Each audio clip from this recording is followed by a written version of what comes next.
കേരളത്തിലോ തമിഴ്നാട്ടിലോ മാത്രം ഈ കളി നടക്കാത്തത് എന്തുകൊണ്ട്? മറ്റ് പല സംസ്ഥാനങ്ങളിലും ആ തട്ടിപ്പിന് വിധേയമാകുന്നത് എന്തുകൊണ്ട്? മോക്ക് പോളിംഗ് ഉൾപ്പെടെയുള്ള കാര്യങ്ങൾ നടത്തുമ്പോൾ തന്നെ വലിയ തോതിൽ ഓരോ വോട്ടും അധികമായി താമരയ്ക്ക് പോകുന്ന ഒരു സവിശേഷത പല സംസ്ഥാനങ്ങളിലും ഉടനീളം കണ്ടിട്ടുമുണ്ട്. എന്നിട്ടും ഇലക്ഷൻ കമ്മീഷൻ മൗനം വെടിയുന്നില്ല. ഇതിനോടൊപ്പം തന്നെ മഹാരാഷ്ട്രയിൽ മഹാവികാസ് അഘാടി സംഘം തെരുവിലേക്ക് ഇറങ്ങിയിരിക്കുകയാണ്. EVM നിരോധിക്കേണ്ടതിന്റെ അനിവാര്യത ഉറപ്പുവരുത്താൻ വേണ്ടിയുള്ള യാത്ര.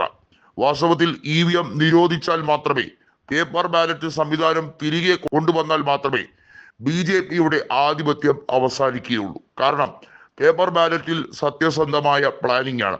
അതിനകത്ത് മെഷീൻ ടാപ്പറിങ്ങോ പ്രോഗ്രാമിംഗ് മാനിപ്പുലേഷനോ ഒന്നും തന്നെ നടക്കില്ല. കൃത്യമായും US പോലുള്ള വികസിത രാജ്യങ്ങളിൽ പോലും EVM നിരോധിച്ചതിന്റെ ഉത്തമമായ കാരണം ഒന്ന് മാത്രമാണ്.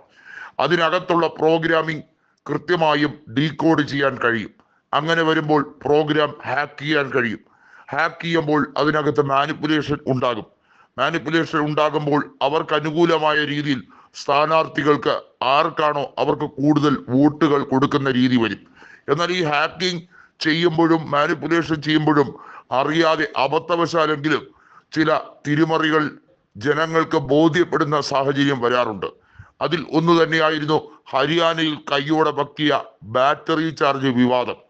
ബാറ്ററി ചാർജ് 99% നിരവധിയായ വോട്ടിംഗ് മെഷീനുകളിൽ.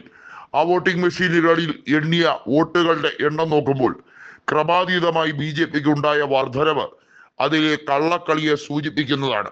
BJP അങ്ങനെ തന്നെയാണ് തെരഞ്ഞെടുപ്പ് ജയിച്ചതെന്ന് കോൺഗ്രസ് വീണ്ടും വീണ്ടും തെളിവ് സഹിതം പറഞ്ഞിട്ടും സുപ്രീം കോടതിയോ ഇലക്ഷൻ കമ്മീഷനോ ഈ വിഷയത്തിൽ ഒരു നടപടി സ്വീകരിക്കാത്തത് ദൗർഭാഗ്യകരമായി പോയി എന്നാണ് പ്രതിപക്ഷ നേതാവ് രാഹുൽ ഗാന്ധി പറഞ്ഞത്.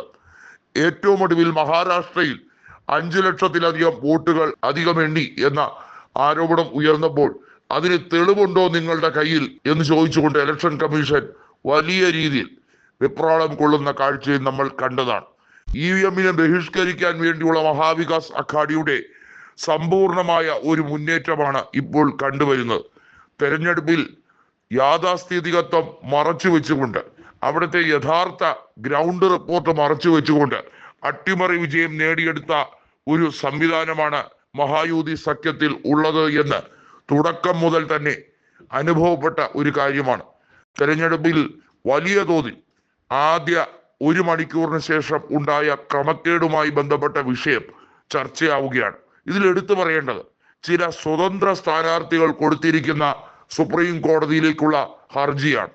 അതിനകത്ത് സ്വതന്ത്ര സ്ഥാനാർത്ഥികളായി മത്സരിച്ച നിരവധിയായ മണ്ഡലങ്ങളിൽ മത്സരിച്ച സ്ഥാനാർത്ഥികൾക്ക് സ്വന്തം ബൂത്തിൽ പോലും, അതായത് സ്വന്തം വീട് നിൽക്കുന്ന ബൂത്തിൽ നിന്ന് കിട്ടേണ്ടിയിരുന്ന, സ്വാഭാവികമായി ലഭിക്കേണ്ടിയിരുന്ന വീട്ടിലെ വോട്ടുകൾ പോലും തങ്ങൾക്ക് അനുകൂലമായി ലഭിച്ചില്ല എന്നത് ഏറ്റവും വലിയ തട്ടിപ്പിന്റെ സൂചന തന്നെയാണെന്ന് വ്യക്തമാക്കിക്കൊണ്ട് പുറത്തു വരികയാണ്.